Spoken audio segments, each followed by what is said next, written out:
Well, hi there. I thought it was a good day to go flying because it's a little bit windy and gusty and sunny, and so there's thermals and stuff, and it's the middle of the afternoon. Why not?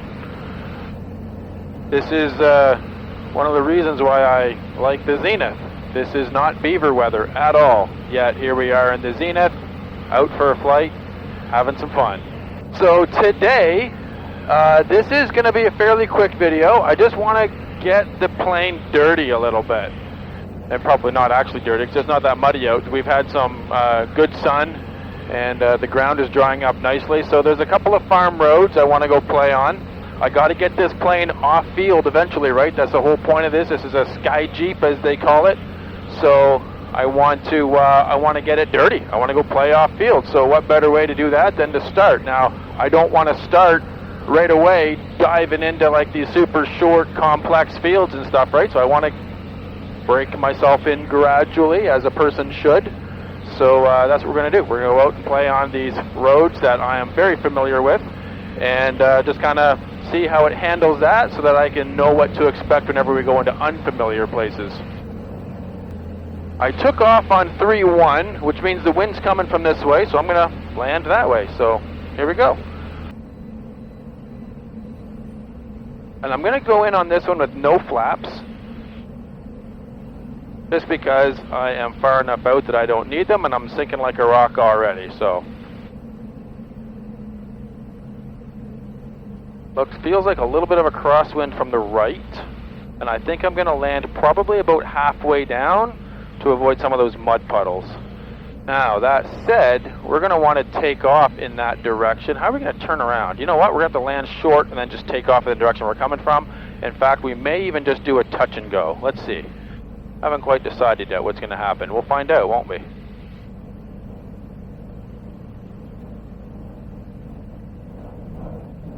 Yeah, definitely a bit of a crosswind there. There we go.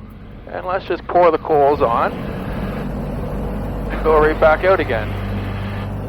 Well, that wasn't too bad. Now with the crosswind, that makes that a bit more challenging. I'm used to playing on these roads in like no wind, because that's what I fly the Beaver in, right? Basically no wind. So with the crosswind, you got to be on the rudder a little bit more to make sure that you don't drift off into the field. That's kind of fun. I think I'll do that again. Oh, the other thing you might notice, we got a fuel gauge working, and we did that through the magic of buying another one. So yeah, the other one was a different style and it didn't read properly, so we bought the correct one, and now it seems to be reading correctly, so we're good to go. I still don't trust them.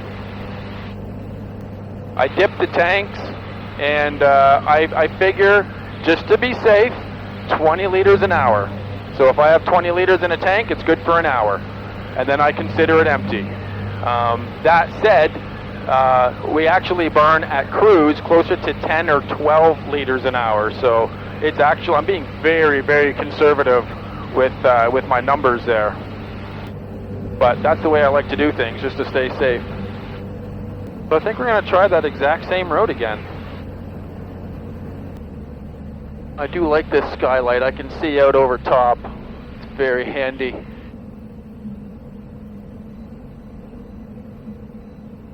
In a little closer this time.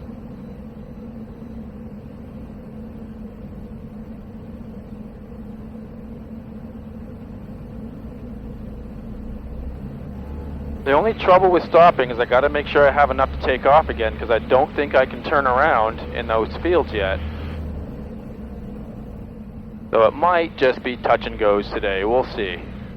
If I was taking off the other way, it wouldn't be a problem, because I could turn around at the other end.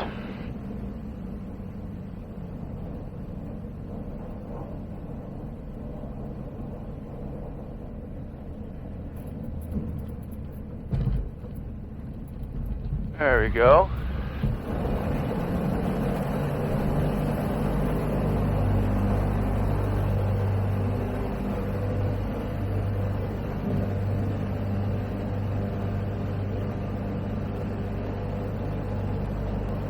You may also notice I didn't turn on the turn coordinator.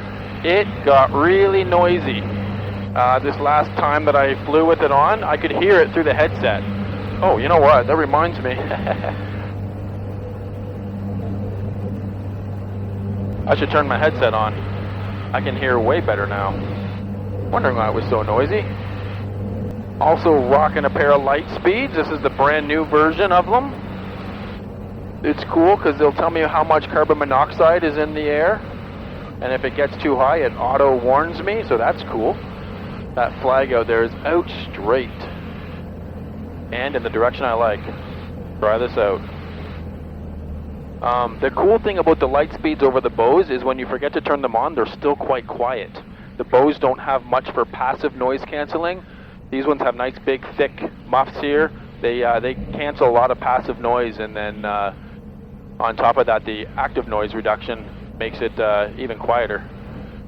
This feels, yeah, there's still a crosswind, but feels a little less crosswindy, maybe.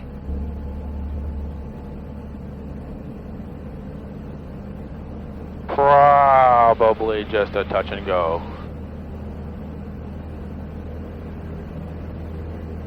See, you really got to nail your center line. That's why I stress that in flight training. Because if you want to land somewhere other than a runway, especially a road, you got to be right on her.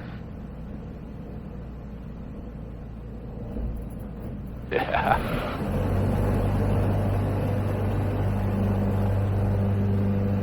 Yeah, I clearly need a lot more practice and time in this plane. The Beaver, I'd have been down on that no problem 3 times. And I know this plane can do it. I'm just not there yet. I still need some time in it. Alright, 10 to 4. I think it's time for a low and over on Tim's and then back to the airport. Oh, the tail cam. I said in a few of my replies to comments that I was going to put it onto horizon leveling for subsequent flights to try it out.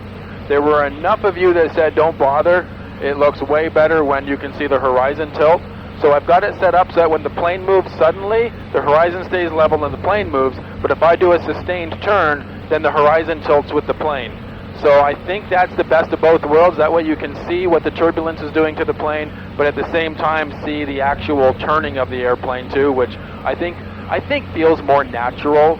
I think the ones where the horizon stays level and the plane just moves, it feels really green screeny.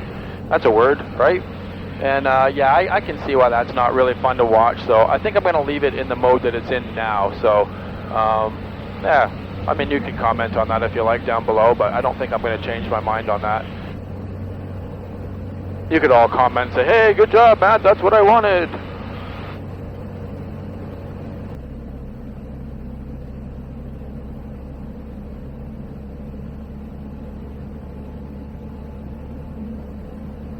So this should actually be pretty gnarly, because we have the trees right next to the airstrip, and the wind is coming from the direction of the trees. So yeah, this should be interesting.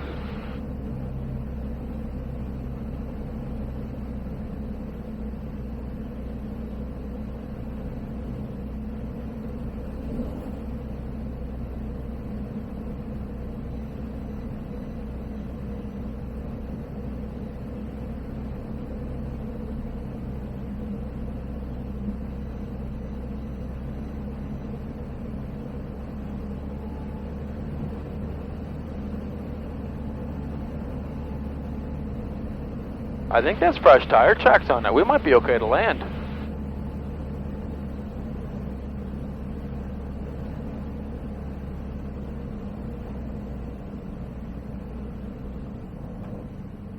Oh yeah.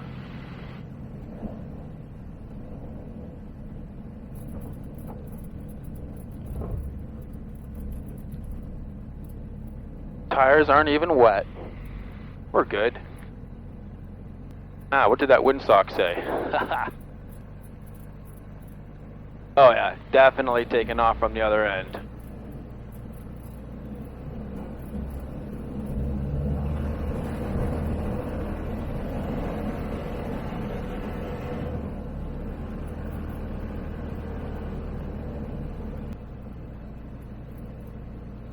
That's pretty cool. We can come right to the end.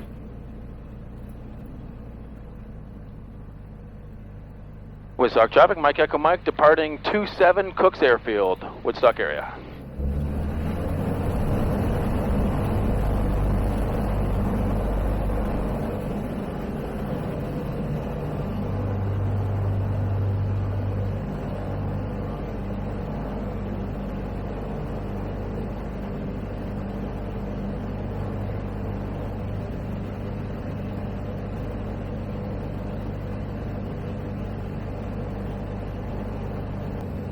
Well, just a quick and dirty flight, I guess. Didn't really get the plane that dirty because there was no mud, but it's kind of cool to get the plane out and off field and starting to get comfortable with it. I'm not yet. Starting to get comfortabler. That's a word. So, yeah, I don't know what we'll do next. Probably more of the same until I get nice and comfortable, and then we'll start having some adventures. The ground is starting to harden up. The mud's going away, so that means we can go play a little bit. So stay tuned for that.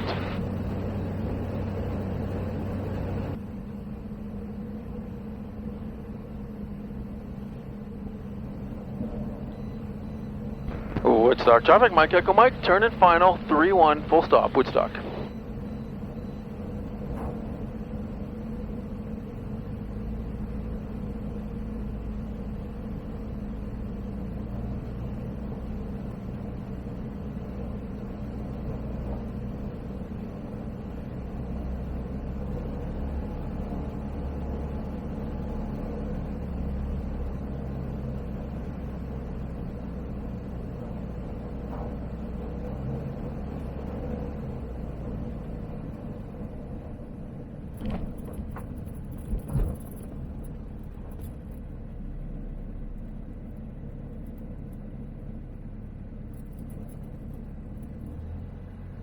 Woodstock traffic, Mike Echo Mike, clear of runway 31, Woodstock.